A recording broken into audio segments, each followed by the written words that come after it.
Good afternoon, San Diego. You're listening to Shavon right here on the Market Pulse, ESPN 1700, bringing you the CEO Show, exclusive access to San Diego's top executives, giving insight into how they got where they are. Their unique opportunity to be able to call in and ask questions, whatever you want to know about how they got where they are. You can give us a call here in studio at 888-PULSE-08. That's 888-785-7308, or you can email us marketpulse@lpl.com. You can find us here Wednesdays 2 to 3 p.m. You can follow me on Twitter, Shavon Lindley.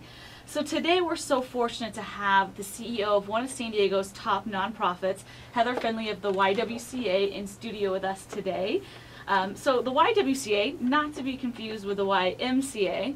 So for some of you out there who may not be completely sure exactly what the YWCA helps with, but for women and children and families that are escaping domestic violence and homelessness, overcoming trauma, rebuilding their lives, achieving self-sufficiency, just to name some of the areas that they can help with.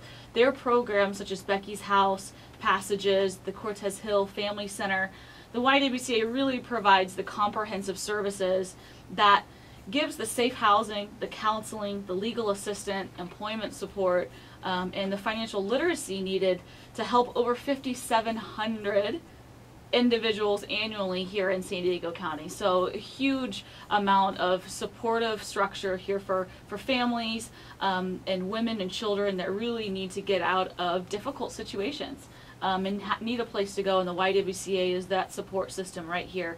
So today we're going to find out exactly how a real estate developer ended up becoming the CEO of the YWCA, and all the details for their huge event that's coming up on April 25th in the company of women. Amazing, powerful, two-time Academy Award winner Viola Davis is going to be the keynote speaker.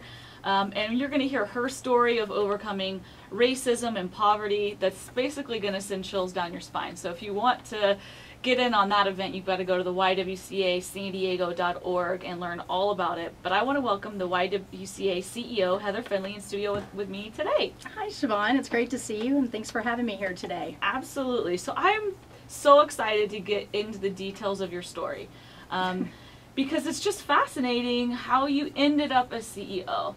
And what I love the most about it is there are certain things you're just meant to do in your life, and the path that got you there, if anything, shows you and tells you exactly that you were meant to be where you were, and there was a reason why you ended up in these areas and how you're building the YWC now. So I'm excited for our listeners to be able to learn more about it. But tell me about how you got started in your career path. And I know you started in real estate development, but did you start somewhere else before that, or did you always know that was the area you wanted to have interest in? Oh, I didn't know anything at all. I was in college, and I ran into a little tight spot with money, so I actually had to get a job and to help me put myself through school. And I ended up getting a job as a secretary in a real estate development firm. So I basically fell into the industry that I ended up, setting my sights on as a career. And I really enjoyed it. It was challenging, it was difficult. At the time I was doing that, there weren't any women necessarily who were real estate developers. So it was a unique experience for me, and it was one that, interestingly enough, I was able, because I was so different from everybody else, I was actually able to kind of create my own promotions as I went, and I took a different path than everybody else, but I ultimately managed to make partner in the firm I was working for and ended up building a lot of luxury apartments, so it was fun. So the place that you were secretary at, you became a partner in that same firm? Yes, I did. How long did that take? Well, it takes a while. But 2 years after I started, I realized, well, I had always known that secretary was not where I wanted to end my career. But it was a great learning curve for me, but it taught me a lot about, the class system and other things that go along in offices. Within a couple of years, I created a financial analyst position for me, so I learned finance. And that really wasn't what I was studying in school. I was a business major, but not necessarily majoring in finance. So I really had to learn finance pretty quickly. So I did that, was a financial analyst for a while. And I was able to create a development associate position, and then I was able to create a development manager position, and then I was ultimately awarded with the partnership position. And I was the first female partner for JPI, which was the company that I worked for based out of Texas. So every position that you had to create. I created. I didn't really fit the mold. I didn't fit the mold at all, actually. And some of my friends love this story that I tell. But a lot of the guys would get together and go fishing over the weekend. And so that's where the real estate brokers would come in. And it was a business trip. And, you know, there was poker playing at night and fishing during the day. And I had gotten a little tired of being shunned from all of the activities, the outside activities that would go on. So I went to the president of the company and I said, I want to go on the fishing trip with you guys. And he looked at me like I was crazy. And I said, seriously, I want to go on the fishing trip.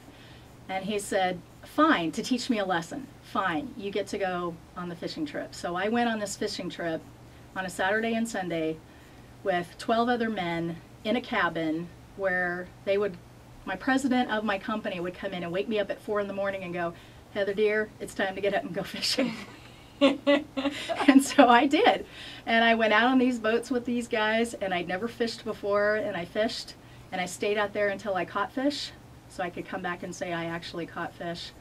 And it was, I can't say that it was a pleasant experience, but it made my point, and it got the point across, and I actually started getting included in different activities. And they really started to understand that, you know, you can have your fishing trips, but also do other activities that include women and men, you know, that are fun for both to do.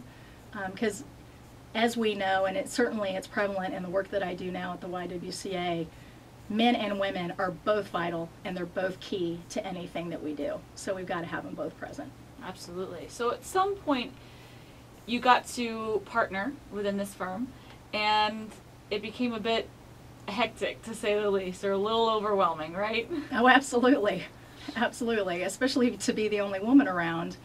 And I found that I was kind of subconsciously trying to support and mentor the 2 other women that were in the organization as development managers. One worked for me and one was in Denver, Colorado.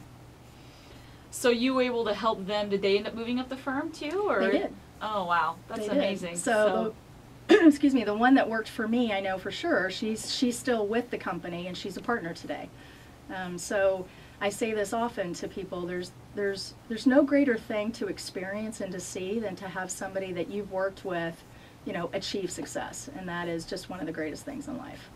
So at some point, you end up as the CEO of the YWCA and no longer a partner. So how did this transition happen? How did you go from one seems extreme to another?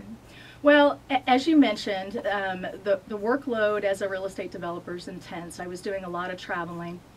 I moved out here from Texas to open offices here and in the Bay Area. I was developing in those areas. And then I also opened an office in Toronto, Canada, and I was developing high-rises there. And my schedule was so hectic, I was really, you know, close to burnout. And I was waking up not really knowing what city I was in until I looked out the window. So it was apparent to me that I needed to take a little bit of a break. So my husband and I decided we would take some time off to travel. So while we were traveling around, the woman who worked with me, who's now partner of the firm, was involved and is involved in the YWCA, and she asked me to come to the luncheon, the In the Company of Women luncheon in 2006, which I did. And it turns out that the YWCA at the time was building their second Becky's House, which was a 14-unit, or is a 14-unit apartment project, and they needed help. So I started as a volunteer for the organization and thought, oh, I can help you with that. Yeah, perfect. So I helped them get that off the ground, get that furnished, get that open for the 14 families that moved in there. And that led to, you know how this goes. That led to being on the real estate committee. That led to being on the board. I was on the board for a couple of years. And then we had a transition in our CEO and our COO for different reasons. They both left the organization. And the board asked me to step in as CEO, which was supposed to be a temporary post.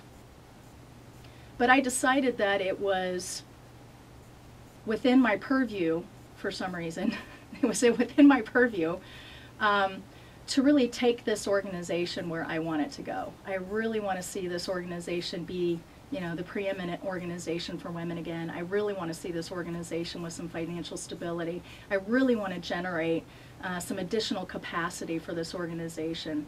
So we will always, you know, fundraise, and that will always be a key part of what we do, but I'd like to expand into some other areas just so that we can diversify that revenue stream even further. Wow. Well, we're going to get into all the details of all the different fundraising strategies that are coming up that you've got some ideas on. We're going to learn more about this event in the Company of Women, where you were found. Exactly. And how we can support the YWCA. What are ways that other people that are listening that say, hey, I want to be involved, how can they? We're going to get to all of that here in a minute, but we're in studio with Heather Finlay, CEO of the YWCA of San Diego. You're listening to the Market Pulse with Shavon Lindley, Wednesdays, 2 to 3 p.m.